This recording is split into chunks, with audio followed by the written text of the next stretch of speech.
Hello good morning दोस्तों। Sandeep Gurukul academy में आपका स्वागत है। तो आज हम लोग पढ़ेंगे भारत के प्रमुख ज्वालामुखी, यानी भारत के प्रमुख ज्वालामुखी के बारे में पढ़ेंगे, या तो फिर पढ़ेंगे कि ज्वालामुखी क्या होता है, ज्वालामुखी कहाँ से निकलता है, लावा क्या होता है, मैग्मा क्या होता है, और मतलब ज्वालामुखी के प्रकार कितने होते हैं। तो इन सब के बारे में आज हम लोग पढ़ेंगे। ठीक है, तो आज हम लोग देखते हैं भारत के, ये देखते हैं यहाँ पे हेडिंग डालते हैं ज्वालामुखी। ठीक है, ज्वालामुखी। फिर हम लोग पढ़ लेंगे इसके बारे में, ज्वालामुखी आप लिख लिए, फिर लिखेंगे हम लोग कि देखेंगे ज्वालामुखी में किस प्रकार का होता है, ज्वालामुखी कहाँ से निकलता है, तो इन सब के बारे में हम लोग जानेंगे। तो आज हम यहाँ पे लिखते हैं ज्वालामुखी। ठीक है, तो देखते हैं ज्वालामुखी कहाँ होता है, ज्वालामुखी होता क्या है। पहली बात तो आप लोग ये जाने, ये हमारे हो गए पृथ्वी, पृथ्वी का ये मान लीजिए हो गया तल।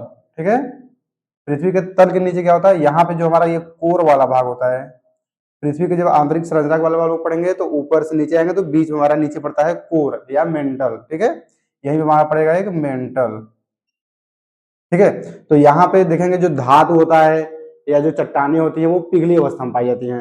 धातु या चट्टाने यहाँ पे पिघली अवस्था में ऐसे ऐसे रहती हैं पूरा। तो ये जो पिघली अवस्था में धातु या चट्टाने हैं, ये क्या करती हैं कि ये मतलब इतनी ज्यादा यहाँ पे तापमान इतना ज्यादा होता है कि ये धातु और जो चट्टाने होती है वो पिघल जाती हैं। ठीक है, तो यहाँ से इनका क्या होता है, उद्गार होता है पृथ्वी पर। ठीक है, ये दो प्रकार से हो सकता है। एक तो केंद्रीय दरार होता है। केंद्रीय दरार क्या होता है कि जो कि सीधा सीधा मतलब कि केंद्रीय दरार ऐसे आ गया। और एक क्या होता है कि कहीं मतलब चट्टान जो होती है, चट्टानों में दरार होती है। ठीक है, दरारों के माध्यम से भी, जैसे ये मान लीजिए दरार यहाँ पे चट्टान में हो गई, ये मान लीजिए चट्टान है, तो क्या होता है कि चट्टान के सहारे ये दरार के माध्यम से ऊपर उठ जाता है। और ऊपर उठने के पश्चात ये कई जगह से निकलेगा। और जो केंद्रीय उद्गार होता है वो केंद्रीय उद्गार एक जगह से निकलता है। ठीक है, तो एक जगह से निकलने के पश्चात यहाँ पे क्या होता है, ऊपर जब ये दरार निकलती है तो यहाँ पे धीरे धीरे लावा धरातल पे क्या होता है, फैलता जाता है, फैलता जाता है। एक समय ऐसा था कि ये धरातल कुछ ऐसे फैल के ये जम जाता है पूरा। ठीक है, जमने के पश्चात क्या होता है कि ये लावा फिर भी यहाँ से निकलता ही रहता है। ठीक है, तो यहाँ से लावा निकलता रहता है, तो लावा निकलने के पश्चात यहाँ पे क्या होता है कि ये लावा ऐसे निकलता रहता है। और कभी कभी क्या होता है कि ये जब लावा यहाँ से उद्गार इसका बंद हो जाता है, तो उद्गार बंद होने के पश्चात यहाँ पे क्या होता है कि एक गड्ढे टाइप का हो जाता है, मतलब बीच में खाली स्थान रहता है जहां से लावा निकलता रहता है। क्योंकि जो लावा यहाँ से निकला वो क्या होता है कि बह के इधर चला आता है। ठीक है, तो यहाँ पे जो ये रह जाता है, बना जाता है, ये थोड़ा गड्ढे टाइप का रहता है। उसमें क्या होता है कि कभी कभी वर्षा का पानी भर जाता है, तो उसको हम लोग झील भी बोल देते हैं। तो इसको हम लोग बोलते क्या है, क्रेटर, क्रेटर या काल्डेरा। क्रेटर या काल्डेरा इसी को बोलते हैं। ठीक है, दोनों नाम इसी का है। क्रेटर मतलब गड्ढा, आप लोग को जब झील पढ़ाए थे झील में बताए थे कि क्रेटर क्या होता है, जहां पे ज्वालामुखी का उद्गार उद्गम मुंह होता है, जो उसको केंद्र मुख बोलते हैं, वो होता है हमारा क्रेटर। और उसी को हम लोग बोलते हैं काल्डेरा। ठीक है, तो यहाँ क्रेटर या काल्डेरा में क्या होता है, जब वर्षा का पानी भर जाता है तो इसे हम लोग झील बोल देते हैं। तो ये हमारा हो गया ज्वालामुखी। ज्वालामुखी आप लोग समझ लीजिए कि जो हमारा मेंटल वाला भाग होता है, यहाँ से ज्वालामुखी वहां मैग्मा के रूप में रहता है। जो देखिए हमारा जो अंदर है, इसको हम लोग बोलते हैं मैग्मा। ठीक है, जब ये पृथ्वी के अंदर तरल पदार्थ के रूप में रहेगा तो इसे हम लोग बोलेंगे मैग्मा। और जब ये ऊपर आएगा तो ऊपर निकल पृथ्वी के धरातल पे आने के पश्चात इसे हम लावा बोलते हैं। ठीक है, लावा। तो ये हमारा हो गया लावा और ये हो गया हमारा मैग्मा। देखिए अब ये इसमें निकलता क्या क्या है, तो इसमें हमारा निकलता है CO2 के रूप में निकलेगा कार्बन डाइऑक्साइड, SO2 के रूप में निकलेगा सल्फर डाइऑक्साइड, फिर इसमें निकलता है वाष्प, फिर इसमें निकलता है एक राख। ठीक है, तो इतने चीज इससे हमारे निकलते हैं, क्या क्या, कार्बन डाइऑक्साइड, सल्फर डाइऑक्साइड, वाष्प, वाष्प यानी जल वाष्प, HO2। HO2 मतलब जब पानी होता है वो नीचे हमारा पानी भरा हुआ होता है, वो गर्म होकर क्या होता है, वाष्प के रूप में परिवर्तित होकर इसके माध्यम से ऊपर निकलता है जब इसका विस्फोट होता है। तो ठीक है, तो क्या क्या हमारा निकला, SO2, CO2, वाष्प और राख। तो ये हमारे हो गए, इसमें से इतने चीज निकलते हैं, CO2 और SO2, वाष्प, राख। ठीक है, और इसको आप लोग जान लिए कि ये क्या होता है हमारा काल्डेरा या क्रेटर, जो कि उसका मुख होता है, केंद्र मुख। इसको हम लोग केंद्र मुख भी बोल सकते हैं, केंद्र मुख। ठीक है, तो ये हमारा हो गया एक संरचना की, जैसे कहाँ से लावा निकलता है, कैसे निकलता है। अगर आप लोग ये भी लिखना चाहें कि लावा कितने प्रकार से निकलता है, तो एक तो केंद्रीय उद्गार होता है, केंद्रीय उद्गार के माध्यम से, और एक हमारा होता है दरारी उद्गार के माध्यम से, दरारी उद्गार। इन दोनों में अंतर क्या है, तो केंद्रीय उद्गार जो होता है वो बताया सीधा कि एक ही जगह से, मतलब एक केंद्र जैसा कि मतलब राउंड गोल में से, होल में से किसी निकलेगा। और जो दरारी उद्गार होता है वो दरार कुछ बड़ा होता है। दरार आप लोग जानते हो कि किसी दीवार में से दरार पड़ गई तो क्या होता है कि वो सभी जगह से निकलेगा। तो सभी जगह से निकलेगा जैसे हम लोग बोलेंगे दरारी उद्गार, और जहां एक जगह से निकलेगा जैसे हम बोलेंगे केंद्रीय उद्गार। ठीक है, तो ये हमारा हो गया मतलब एक ज्वालामुखी कैसे निकला, कहाँ बना, नीचे उसको क्या बोलते हैं, ऊपर क्या बोलते हैं, तो ये एक हमारा हो गया।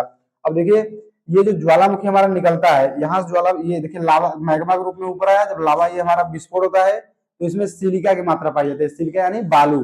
ठीक है, तो यहाँ पर हम लिखेंगे कि सिलिका की मात्रा अगर कम है, एसआई की मात्रा अगर ज्यादा है, तो ये क्या होगा, विस्फोट ज्यादा होगा, ज्यादा विस्फोट होगा, विस्फोट ज्यादा होगा। ठीक है, अगर इसमें सिलिका की मात्रा कम होगी, एसआई की मात्रा कम होगी, तो विस्फोट कम होगा, ये हमारा जो विस्फोट है ये कम होगा। ठीक है, जब सिलिका मतलब रेत होता है, रेत देखेंगे आप लोग जब कभी वहां, आप लोग देखिए एक हम वीडियो यहाँ पे लगाते हैं, इसको देखिए आप लोग कि ये जो हमारा जो फोटो लगा हुआ है इसमें देखिए लावा जो हमारा निकल रहा है ये विस्फोट कर रहा है यहाँ पे, तो ये जो लावा निकल रहा है विस्फोट कर रहा है, जिसमें देखिए ये जो हमारे जो छोटे छोटे कण के रूप में सभी जगह फैल गया है चारों साइड, ये जो फैला है, ये जो फैल गया है, इसमें जो ज्यादा विस्फोट हो रहा है इसको हम लोग बोलेंगे कि इसमें सिलिका की मात्रा ज्यादा है। और देखिए ये जो दूसरा वाला फोटो लगा रहे हैं यहाँ पे, इसके बारे में देखिए आप लोग, तो ये जो हमारा सिलिका है इसमें कम मात्रा में, तो ये क्या हो रहा है कि ये एक तरल के रूप में धीरे धीरे बह रहा है, इसको हम लोग शांत ज्वालामुखी या सुसुप्त ज्वालामुखी भी कह सकते हैं। और जो ये हमारा है वो हमारा हमेशा इसमें विस्फोट होता है और ये कुछ ज्यादा मात्रा में ये फैल जाता है। ठीक है, ये काफी दूर तक जाता है, तो ये हमारा हो गया सिलिका की मात्रा ज्यादा हो तो विस्फोट ज्यादा होगा, और सिलिका की मात्रा कम हो तो विस्फोट कम होगा। ठीक है, तो फिर हम आते हैं यहाँ पे अपना, ये देखिए ये हमारा हो गया ज्वालामुखी का पूरा ये एक स्ट्रक्चर समझ लीजिए आप लोग। फिर हम इसमें बताएंगे आप लोगों को कि ज्वालामुखी कितने प्रकार के होते हैं। ठीक है, तो ज्वालामुखी का हम प्रकार देखते हैं, तो ये आप लोग चित्र बना लेंगे और इसका नाम लिख लेंगे कहाँ क्या है, नीचे उसको मैग्मा बोलते हैं, ऊपर आने के बाद लावा बोलते हैं, और इसके ऊपर जो क्रेटर होता है उसको काल्डेरा बोलते हैं। ठीक है, और जो ज्वालामुखी का उद्गार होता है वो दो दो तरीके से हो सकता है, एक केंद्रीय उद्गार और एक दरारी उद्गार। अब देखते हैं ज्वालामुखी के प्रकार, यहाँ पर हम लिखते हैं ज्वालामुखी के प्रकार, और देखेंगे ज्वालामुखी कितने प्रकार के होते हैं। तो ज्वालामुखी हम देखिए कितने प्रकार के होते हैं, तो ज्वालामुखी हमारे 3 प्रकार के होते हैं, यहाँ पे लिखेंगे 3 प्रकार के। ठीक है, 3 प्रकार के कौन कौन होते हैं, तो पहला प्रकार हम देखें तो 3 प्रकार में हमारा पहला आएगा सक्रिय ज्वालामुखी। सक्रिय ज्वालामुखी क्या होता है, जिसमें उद्गार होने की हमेशा संभावना बनी रहती है और हमेशा उद्गार होता रहता है, वो हमेशा सक्रिय रहता है, मतलब उसमें ज्वालामुखी हमेशा लावा के रूप में निकलता रहता है, तो उसे हम लोग बोलेंगे सक्रिय ज्वालामुखी। यहाँ पे लिखेंगे हम सक्रिय ज्वालामुखी। ठीक है, सक्रिय ज्वालामुखी, सक्रिय ज्वालामुखी जो होता है उसमें से उद्गार की हमेशा संभावना बनी रहती है, या तो फिर उसमें से उद्गार हमेशा होता रहता है। ठीक है, तो ये हमारा हो गया सक्रिय ज्वालामुखी। इसका हम लोग एग्जाम्पल देखना चाहें तो हम लोग इसको एग्जाम्पल अगर देखना चाहें तो देखो, एक इटली में हमारा है एकांका, इटली में हमारा है एटना, एटना। ठीक है, एटना ज्वालामुखी, एटना ज्वालामुखी जो है वो इटली में है। ये भारत में चूंकि ढेर सारे नहीं, भारत का एग्जांपल नहीं दे रहे, भारत का एग्जांपल अगर लोग यहाँ पे लेना चाहें तो एक हमारा है बैरन द्वीप, बैरन द्वीप, बैरन द्वीप पर स्थित है हमारा बैरन ज्वालामुखी, बैरन द्वीप पर स्थित, उसका नाम वही रखा गया है बैरन। ठीक है, तो यहाँ पे हमारा है, ये है अंडमान में, अंडमान सागर में। ठीक है, अंडमान सागर में, और ये जो हमारा है वो इटली में है, इटली। तो हमारा ये जो है एटना ज्वालामुखी वो इटली में है, ये क्या है, सक्रिय ज्वालामुखी है। और जो हमारा भारत में एक है अंडमान निकोबार द्वीप समूह में, जो कि अंडमान सागर में है, उसका नाम है बैरन द्वीप, ये भी एक सक्रिय ज्वालामुखी है। ये सक्रिय ज्वालामुखी है, इसमें लगभग 2016 में एक बार उद्गार देखने को मिला था, उद्गार, और इसमें हमेशा उद्गार की संभावना बनी रहती है, इसमें लावा मतलब कि ज्यादा निकलते रहता है।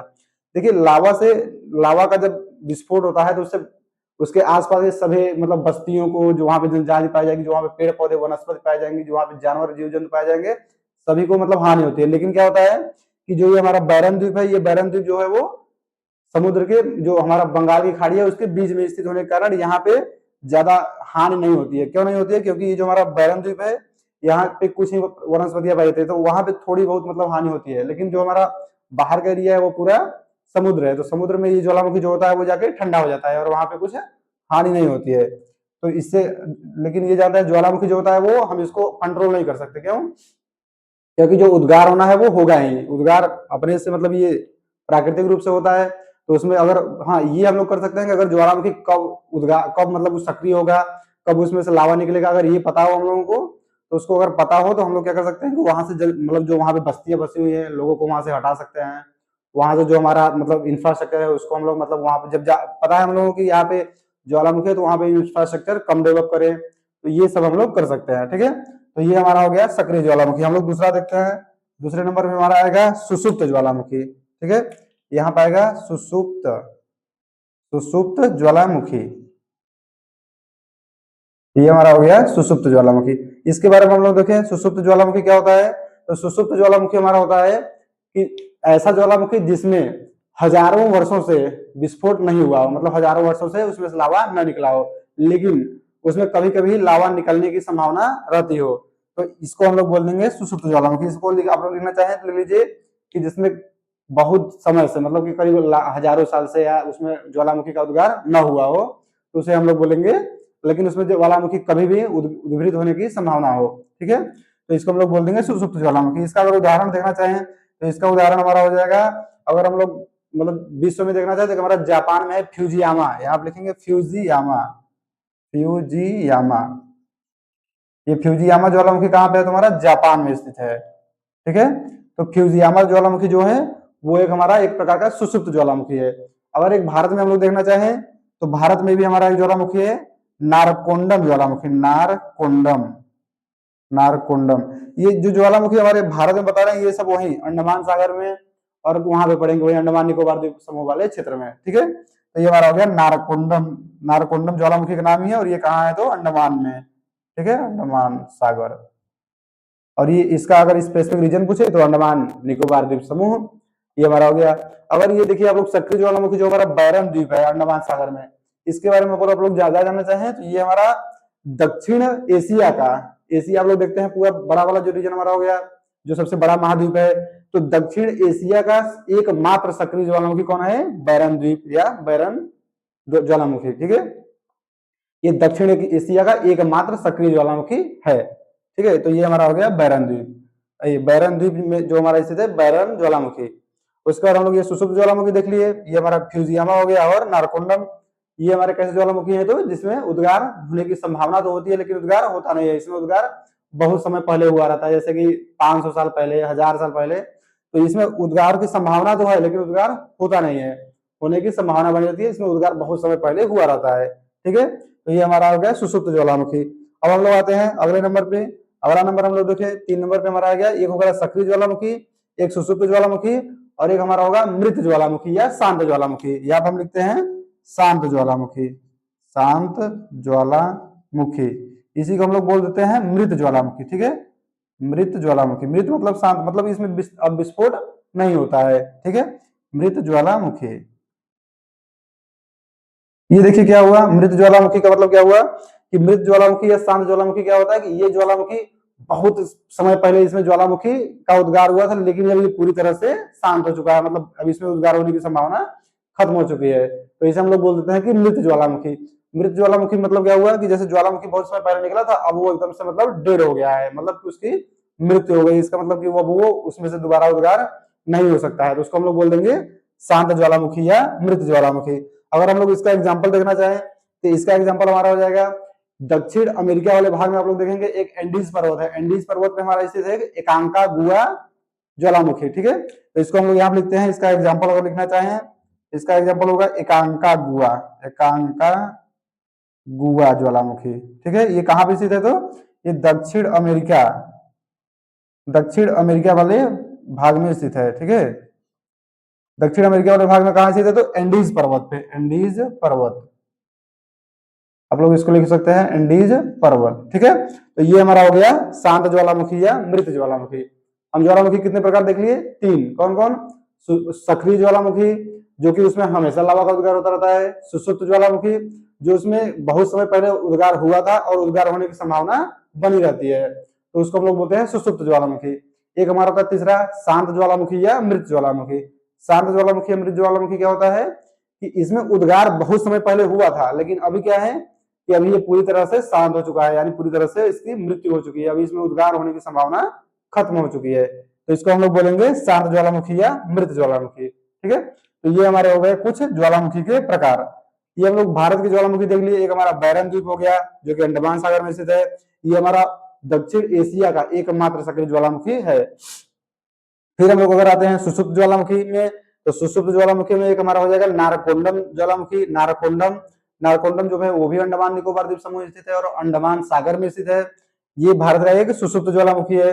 अगर हम लोग और देखना चाहें कि एक हमारा शांत ज्वालामुखी के मतलब यहाँ पे हमारे 3 हो गए, कौन कौन, नहीं 2 हुए, एक बैरन द्वीप में अंडमान सागर और एक नारकोंडम द्वीप, ठीक है। तो हम लोग 2 के बारे में पढ़ेंगे।